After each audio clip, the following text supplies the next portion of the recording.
It's interesting to think about you mentioned earlier on about going to the gym is right wing and liking fast cars is right wing and all the rest of it. The number of liberal women that are struggling, I think, to find an eligible partner is going up because they just can't find a guy that'll hold the door open for them, that'll treat them like a lady, that'll try and be the protector, provider, procreator thing. You go, you're talking about a conservative. You're talking about somebody who's more traditional in that way.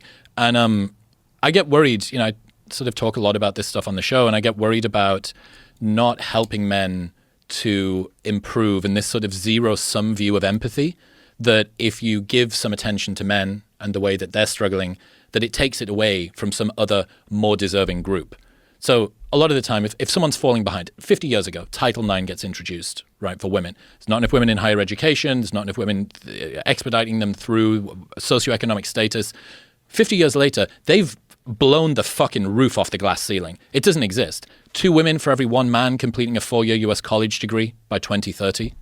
Women earn way more than men do in their 20s. Way more.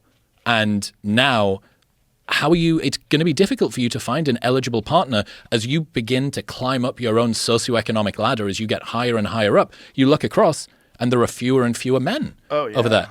And what you think is, okay, well, typically, if a group is falling behind in society, we don't tell them to pick themselves up by their bootstraps. We spend billions of money in taxpayer-funded charities and think tanks to try and work out what's going on and to try and bring them along for the ride. That's not happening with men because vestigially for so long, men had it so good. Yeah. And now it feels like twisting the knife in some sort of karmic retribution in a way. Like this is penance that you're paying. But a lot of guys, you can look at the number of CEOs and sure, guys that outperform on the top end, yep.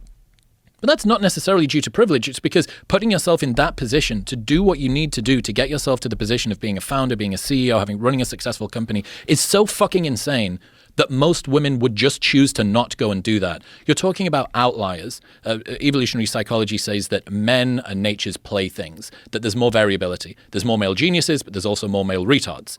And it's all well and good pointing to the number of CEOs and Jeff Bezos and Elon Musk and all the rest of it. That doesn't help the guy who is really struggling and has had that run of bad luck and has been really struggling, trying to work on himself. And if women have a problem, a lot of the time we say, what can we do to fix society? Any other group. But if men are struggling, we say, what is it that men are doing where they can't fix themselves? Yeah. And in some ways that's inspiring. Like guys want that sense of like, I can fucking do this. I can do this. But it denies that there's structural problems. I think the education system for young boys is really, really tough. Getting them to sit in a classroom for 6 hours a day.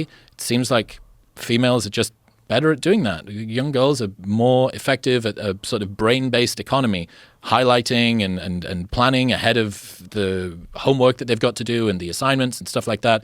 And you just roll that forward. 2 women for every 1 man completing a 4-year US college degree. And I'm not saying, let's rip women out of the classroom and out of the boardroom and put them back into the kitchen. Like, obviously not. Obviously, that's not what either of us are saying. Well, what do you think is the cause of it? Like, what do you think is the reason why more men aren't succeeding and getting college degrees and more men aren't going out and making as much money in their 20s?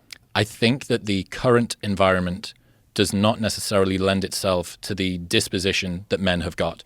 So they're less conscientious than women from a personality standpoint on average. That means that it's really difficult comparatively on average for you to be able to remind yourself that you need to do the sort of homework. Men are more predisposed to addiction. They're more predisposed to using recreational drugs. They're more predisposed to being in jail, to all of the sort of gang stuff that people get drawn into. It's just more likely for guys. There are more routes that men can be pulled away in that sort of a manner. And on top of it, I don't think that there is a particularly inspiring vision for what men is. But you said earlier on about fitness right wing, fast cars right wing.